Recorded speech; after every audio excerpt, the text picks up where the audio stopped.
মাঠের পারফরমেন্স নিয়ে আলোচনা তো চলছেই, তবে এবার মাঠের বাইরের এক বিস্ফোরক অভিযোগ ঘিরে নতুন করে আলোচনায় আর্জেন্টিনা ফুটবল অ্যাসোসিয়েশন। যুক্তরাষ্ট্রে শত শত মিলিয়ন ডলারের সন্দেহজনক আর্থিক লেনদেনের অভিযোগে এফএ কে ঘিরে তদন্তের দাবি উঠে এসেছে বিভিন্ন সংবাদ মাধ্যমে। অভিযোগের তীর সংস্থাটির শীর্ষ নেতৃত্বের দিকেও।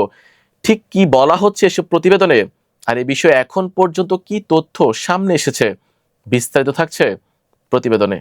এবারের বিশ্বকাপে আর্জেন্টিনাকে নিয়ে মাঠে যেমন বিতর্ক রয়েছে, তেমনি মাঠের বাইরেও বইছে সমালোচনার ঝড়। একদিকে বিশ্বকাপে মিশরের বিপক্ষে আর্জেন্টিনার বিতর্কিত জয় নিয়ে চলছে তুমুল আলোচনা, অন্যদিকে আরো বড় এক সংকটে পড়েছে Argentina football association AFA. Argentine সংবাদ মাধ্যম লা নাসিওন এবং ফক্স স্পোর্টস মেক্সিকোর প্রতিবেদনে দাবি করা হয়েছে এএফএ সভাপতি ক্লাউডিও চিকি তাপিয়ার নেতৃত্বাধীন সংস্থার আর্থিক লেনদেন এখন যুক্তরাষ্ট্রের বিচার বিভাগ এবং এফবিআই এর নজরদারিতে রয়েছে।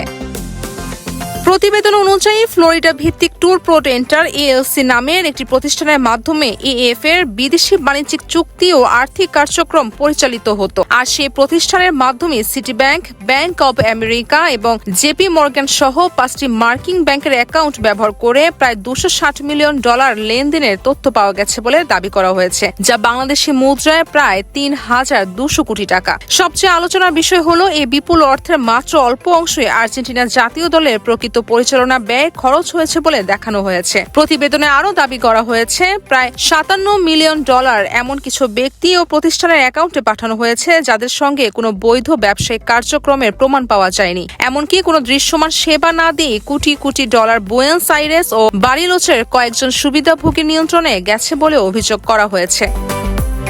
তবে উল্লেখযোগ্য বিষয় হলো, এসব অভিযোগের বিষয়ে এখন পর্যন্ত আর্জেন্টাইন ফুটবল অ্যাসোসিয়েশন, যুক্তরাষ্ট্রের বিচার বিভাগ বা এফবিআই আনুষ্ঠানিকভাবে কোনো চূড়ান্ত মন্তব্য বা তদন্তের ফলাফল প্রকাশ করেনি। তাই অভিযোগগুলোর সত্যতা স্বাধীনভাবে নিশ্চিত হওয়া এখনো বাকি।